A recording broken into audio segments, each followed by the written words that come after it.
I call it absorption because it's not interstellar exploration.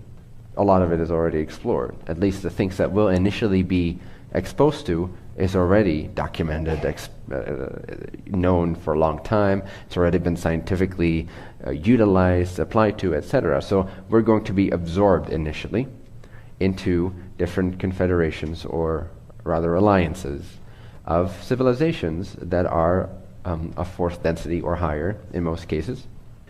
And we will be taught a lot. There will be a new type of education. There will be a very exciting type of school, which is the school of life itself, the school of creation itself, the school of our galaxy itself.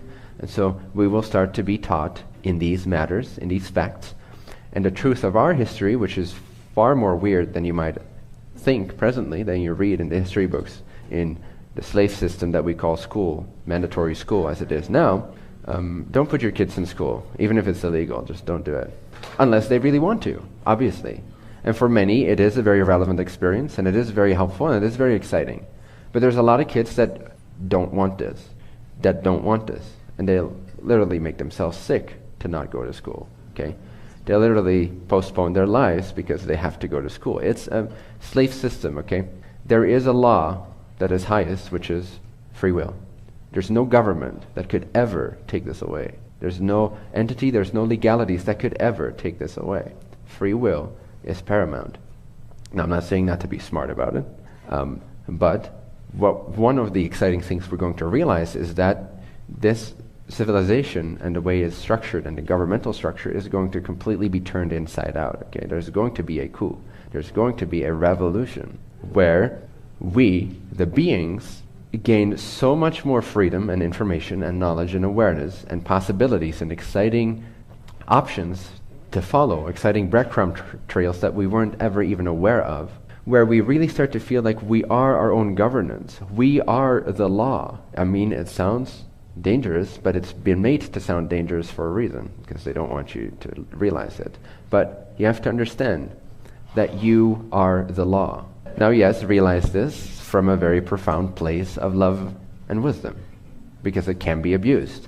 But realize, open your eyes, okay? Open your eyes. This is a man-made world that you've been taught and conditioned to perceive. Almost any single concept, any random thought you have at any given day is is given to you, okay? And they want it that way. Part of the play, okay? And you want it that way because you like to be a baby. You like to be spoon-fed, you like to be taken care of, you like to make sure you're all right 40 years from now. You know, you are afraid. I'm speaking to people in general. You are scared little toddlers that had never fully grown up past the first chakra response, okay? Fear of survival, ensuring survival. And because we're so afraid, because we aren't mature in that way, we are highly, highly manipulative. Highly manipulative.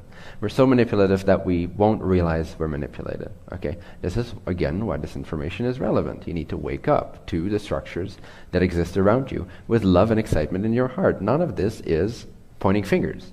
If anything, I'm pointing fingers at you and myself for allowing, tolerating that level of laziness and being taken care of. Why do people want to be taken care of so much? I don't get it. You're powerful, you're free, you're the only one that creates your reality, that chooses which parallel reality you experience. Everything you experience is your own subjective consciousness energy projected into the sphere of beingness that you are, of eternity. Why would you generate the illusion within your sphere of governance, within your creation, that there is another entity that exists independent from your own experience that somehow needs to take care of you, and when they don't, you complain and you vote for the other candidate? While both candidates are usually, not always, put in place for you. It's a show, okay? So if you think you're choosing for that particular party, you're not. Okay, you're not choosing for anything but control, right? Either way, you're fucked. Fuck the system, okay? Let it take care of itself. Let it collapse. Stop participating in the hypnotism. Stop feeding the system. Start making it understand that it's losing control even more rapidly. Rat race is the perfect resemblance of where we are at as a people. We are ready for change. We are ready for self-governance. We are ready to recreate our civilization from the people, by the people, for the people. We are ready for a government that is nothing more but a body of administration that truly represents the people and is represented by the people, not by certain groups. That's what we're ready for. That's what we are going to create over the next 20 years, gradually, but this year will be an epic year of change, transformation, and shock and awe. So this is a very exciting year. Next year is also going to be very exciting, don't worry.